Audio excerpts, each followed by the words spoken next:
Messieurs, merci de vous joindre à nous dans ce nouveau journal sur Moto TV. En voici les principales articulations. Le commandant des opérations Sokola 1 Grand Nord, le général-major Peter Chirimwami, était devant les groupes de pression et les mouvements citoyens de Butembo.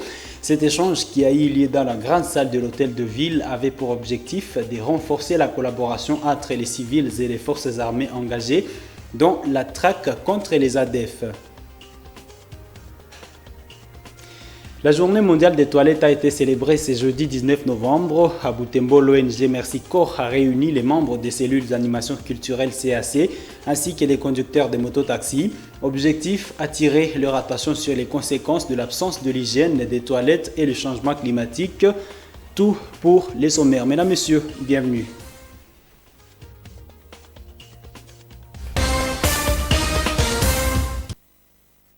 Nous l'avons dit en titre, le commandant des opérations Sokola 1 Grand Nord, le général-major Peter Chirimwami, était devant les groupes de pression et les mouvements citoyens de Butembo.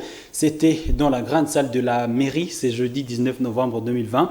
L'échange a porté sur les opérations militaires menées par le FRDC. Grâce Kaniki. Détail. Cet échange avait pour objectif renforcer la collaboration entre les civils et les forces armées engagées dans la traque contre les EDF.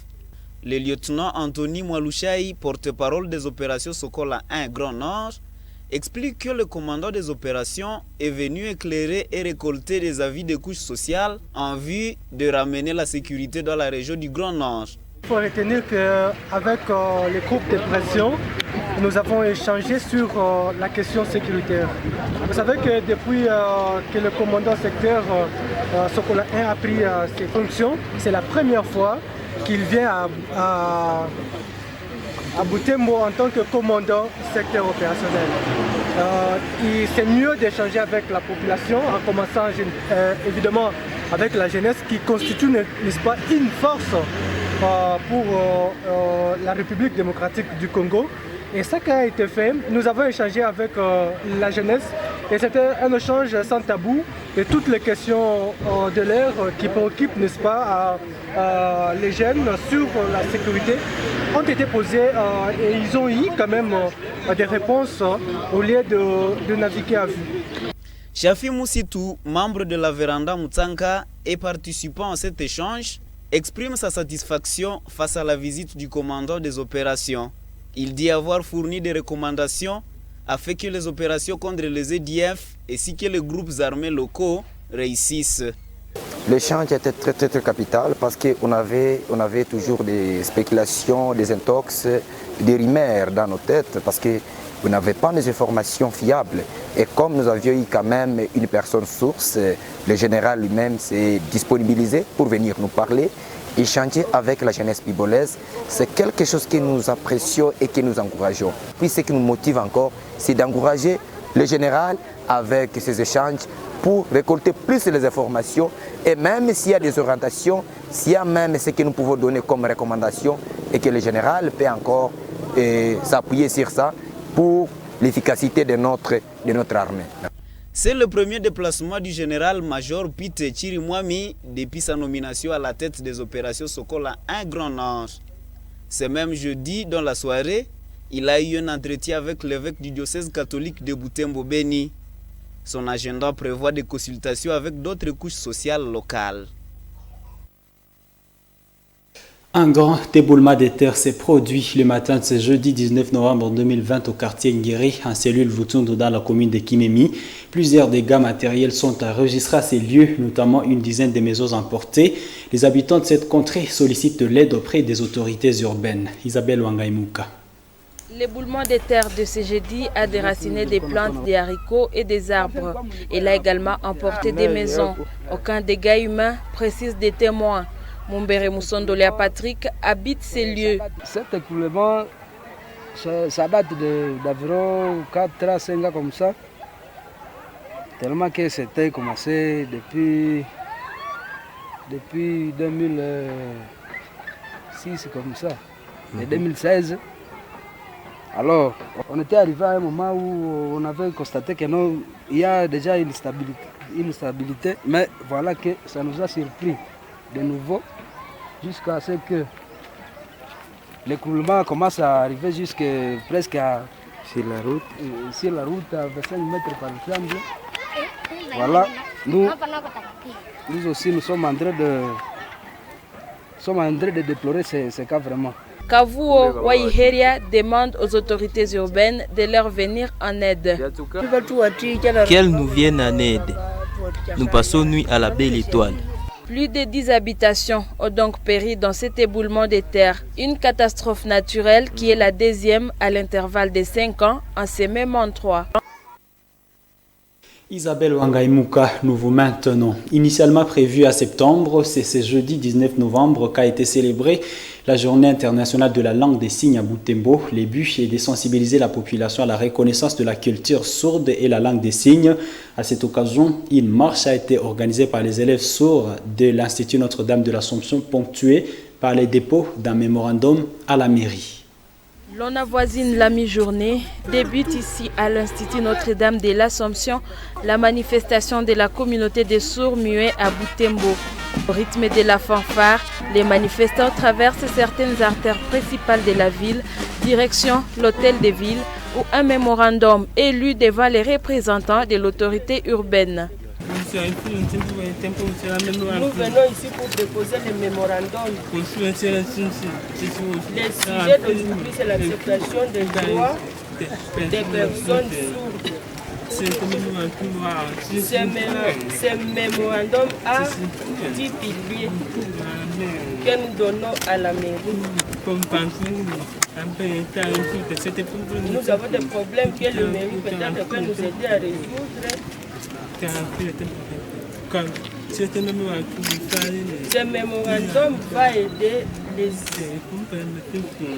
à résoudre tous les problèmes des sourds-muets avec lesquels nous profitons de ce temps fort pour remettre le mémorandum. Parce que dans l'association des sourds, certains sont écartés dans la société. Les sourds doivent entrer aussi dans la société. Les sourds et les entendants sont égaux. Nous voulons sensibiliser concernant la langue des signes partout. Nous vous remercions et nous remettons les mémorandums. Ces mémos reçus par M. Nguru Kasserek Jean-Pierre, secrétaire administratif de la mairie, qui a félicité les manifestants, a promis canaliser leur mémorandum vers sa hiérarchie. Je vous remercie et j'espère que l'autorité urbaine va prendre en compte toutes vos revendications. Certainement qu'il va canaliser acquis des droits, d'autres revendications dont il ne sera pas à mesure de résoudre. C'est sous le thème « Réaffirmons les droits humains des personnes sourdes » que cette journée a été commémorée. Plusieurs autres activités sont prévues en marge de cette journée, notamment une conférence ainsi qu'un match de football.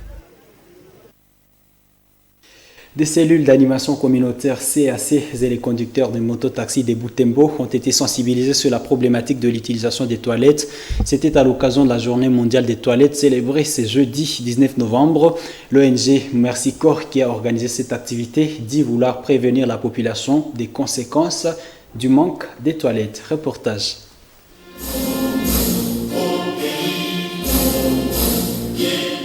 Ils étaient plusieurs centaines de ces habitants de Butembo, constitués des conducteurs de mototaxis et des leaders des cellules d'animation communautaire, à prendre part à cette conférence débat autour de l'hygiène des toilettes et les changements climatiques ici dans la salle Maria Mama.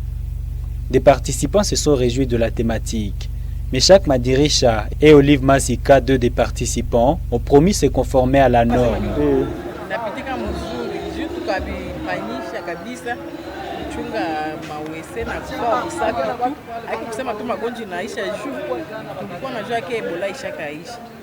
Bien sûr que oui. Vraiment, Butembo, on ne respecte pas ce qui est l'hygiène des toilettes, ce qui nous expose à pas mal de maladies. Vraiment, à Butembo, on est exposé à trop de maladies suite à ces mauvaises hygiènes des toilettes. Et en pris part à cette activité, Madame Kambukioli Aluciana, chef du service urbain de l'environnement, remercie les organisateurs de cette activité pour cette initiative. Elle appelle la population de Butembo à mettre en pratique cette leçon capitale pour la santé. C'est pour ça que j'ai commencé d'abord par féliciter Mexico, puisque Mexico c'est une ONG internationale qui a fait son lobbying pour attraper un peu de financement pour la construction des toilettes. D'après Momo Claver de Merci Corps, plus de 2 milliards d'habitants vivent sans toilettes à travers le monde. Raison de plus pour montrer aux habitants de Butembo les dangers autour de cette thématique. La journée mondiale des toilettes, l'unique objectif qui est poursuivi, c'est de sensibiliser le grand public sur les questions d'hygiène à l'échelle planétaire. Et puisque nous sommes à Butembo à l'échelle locale. Et Merci Corps, grâce au financement de OFDA, c'est l'USAID pour faire simplement, a tenu à sensibiliser la communauté de Butembo, la même activité a eu à Beni et à Mabalako, sur l'importance d'utiliser les toilettes.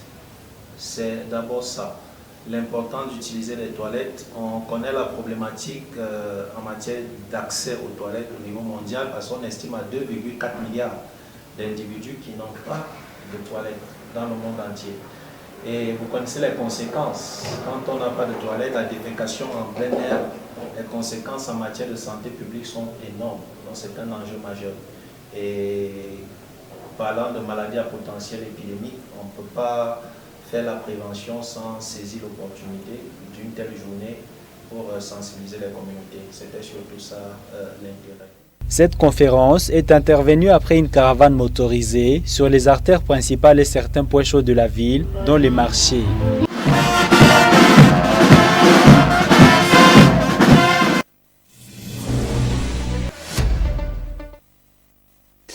Parlons actualités en football. Le président de la Fédération congolaise de football, l'association Costa, Omar Selemani, est dans les viseurs de la FIFA. À en croire les informations du magazine Foot Afrique, le patron du football congolais qui assure actuellement office du président de la CAF à l'absence de son président Ahmad Ahmad, positif au coronavirus, fait l'objet d'une enquête de la part de la haute instance du football international. Il est reproché à Constant Omari comme à Ahmad Ahmad d'avoir perçu une double rémunération lors de la Coupe du Monde 2018 organisée par la Russie. À la rémunération reçue de la FIFA, les deux personnalités auraient ajouté une autre provenant de la CAF qu'ils dirigent. Les enquêteurs de la FIFA se sont saisis du dossier histoire de faire de la lumière sur ce qui a pu se passer exactement. Jusqu'à présent, pas assez d'informations pour confirmer les délits reprochés à Costa Omari et à Ahmad Ahmad, président de la CAF. Mesdames, Messieurs, c'est sur cette note que nous mettons point final à cette édition Journal sur Moto TV. Merci à vous de l'avoir suivi. Au revoir.